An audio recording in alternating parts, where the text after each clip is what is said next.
Bueno, muchas gracias por esta entrevista. Para responder a la pregunta, yo hace años que viví en el Cusco, por 7 años. Desde entonces, más o menos, tenía noticias de la existencia de este repositorio, de este gran archivo musical que había en el arzobispado de la sede más antigua de Sudamérica, que es el Cusco, y que aquella vez era realmente un emporio de riqueza en toda forma, porque Cusco fue la llave que abrió a los españoles lo que es el Perú, no solamente en la antigüedad, sino el de hoy, que vamos descubriendo poco a poco todo lo que valía entonces el Perú, especialmente el Cusco, en su parte arqueológica, en su parte artística, panorámica si se quiere, porque es tierra del sol, nunca se pone el sol, parece ahí, y la enormidad de riquezas que encerraba el Cusco hasta hoy. Eso me inclinó realmente a pensar de darles un consejo a ustedes cuando me buscaron aquí y alternamos sobre esta conversación del programa del Laudate. Como ustedes bien saben, el significado de Laudate es muy amplio, ¿no? Es alabar al Señor, ¿no? Fue empleado primeramente por el rey David al escribir sus salmos, ¿no? Y de tal modo que la música tuvo un origen maravilloso, un despertar maravilloso en el Cusco. Yo recuerdo mucho del 1600, es una época muy rica para el arte en el Cusco en toda forma, en la música, en la pintura, en la literatura. Ahí florece el gran escritor cusqueño, ¿no? Pedro de Alba y Astorga, en ese monumental convento que tenemos en San Francisco del Cusco, ¿no? Y llevó toda la inquietud que tenía Cusco entonces y el Perú a Europa, especialmente a Bélgica, Alemania, Francia, Italia. Hablaba muy bien todos esos idiomas. Entonces, y la música no se quedaba atrás.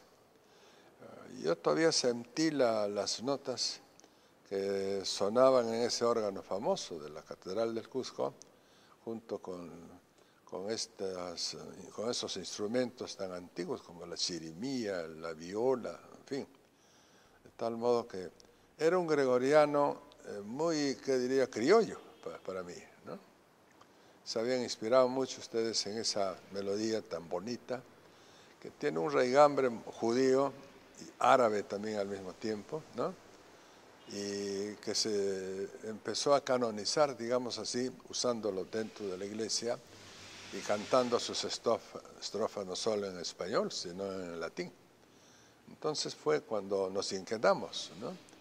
Para que ustedes buceen todos esos archivos, ¿no? Y que tuvo sus problemas, ¿no? Ya no es el momento de decir nada de eso, pero nos alegramos que la cosa haya salido campante y adelante. Bueno, la importancia siempre hay que darle a las personas, ¿no? Que podían hacer una cosa mejor que uno. No va a ser egoísta, pues si yo lo hago, ¿no? Entonces hay que llamar a los amigos que pueden realmente desarrollar un programa así. Y de ahí surge. Y a mí me dio mucho gusto saber que Laudate pues ya sea conocido, ojalá, en todo el Perú. Yo tengo varios ejemplares que el señor Goiburu con mucha delicadeza me obsequió, que se lo agradezco mucho.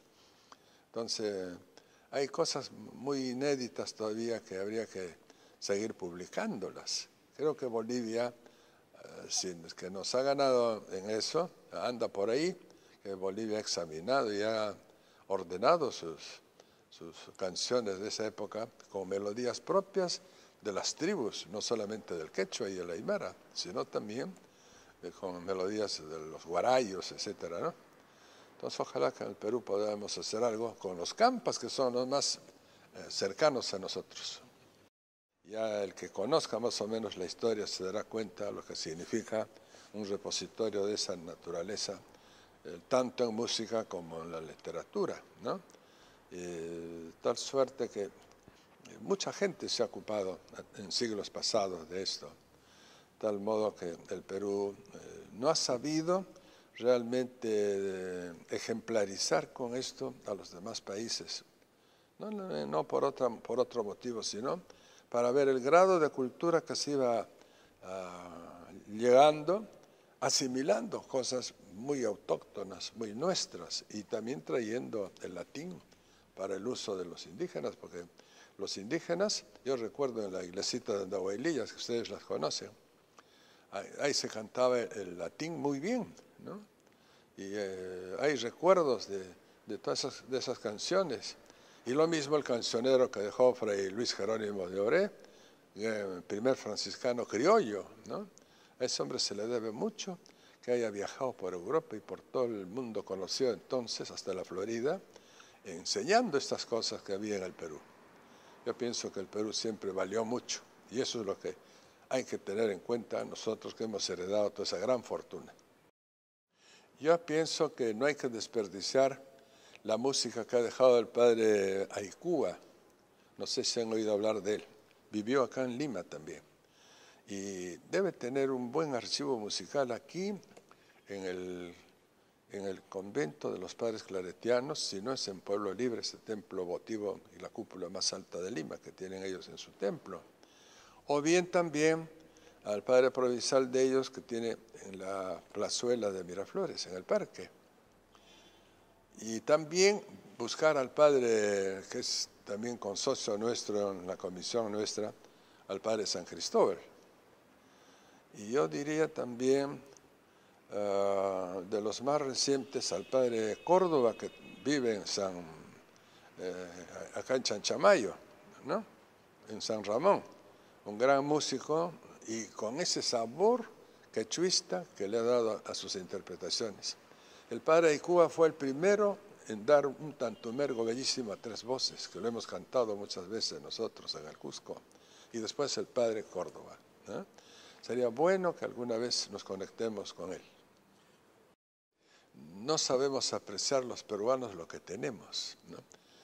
No cantamos en quechua solamente, pienso yo, una minoría de los 25 o 27 millones de peruanos que somos.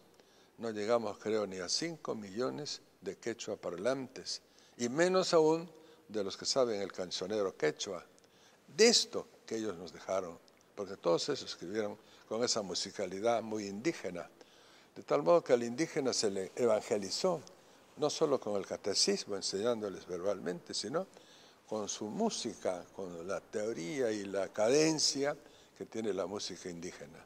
Entonces, es el valor, que no hay que perderlo, por supuesto.